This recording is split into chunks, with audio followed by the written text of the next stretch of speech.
Good morning mga kapasib. Ayan. Time check 5:30 in the morning, no? At inagahan ko na yung biyahe dahil maya traffic.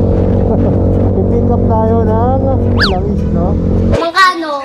Tayo ay nangutang muna sa ating account. So hindi rin talaga biro ang mamuhunan. Mahal ba? Para sa mga kagaya kong nagsisimula pa lang mag business. Pero okay naman, masaya naman. So okay na, all goods na. So lalakad na tayo, papaalabang. Let's go!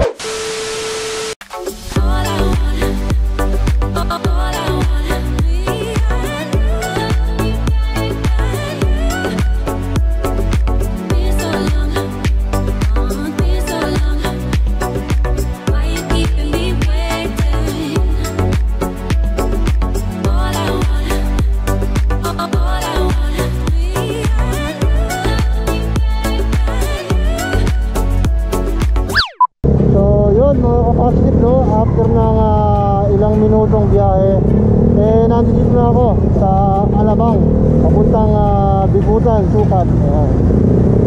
So malapit na tayo.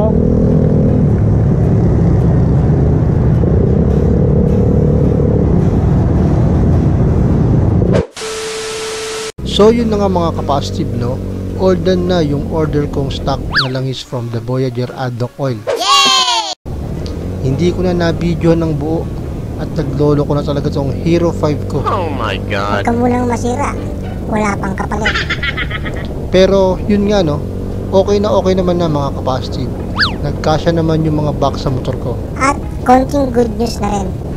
Bukod sa SPX4 and 10W40 na pang scooter na talaga namang quality oil, available na rin sa akin yung MPX4L 20W50. Marami na rin kasi naghahanap sa akin nito.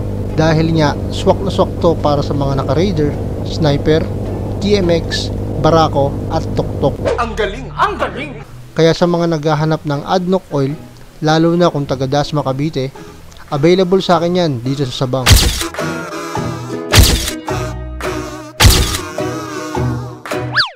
At nga pala, bago ko malimutan, yung mabisang degreaser na gamit ko na AC Care, available din sa akin. Mabisang pang CVT cleaning, AC Care degreaser. No harmful effect, easy to use. Kita agad ang resulta, kaya di sayang sa pera. Kung quality motorcycle oil naman, mag the Voyager ADNOC oil ka. Promise, quality talaga lang sa to mga kapastive. Dahil pag-aari ito ng UAE o United Arab Emirates, pumasa at kumpleto sa lahat ng approval, viscosity check, sakto, sigurado. clear oil, less odor, less vibrate, long odo, API and JASU approved.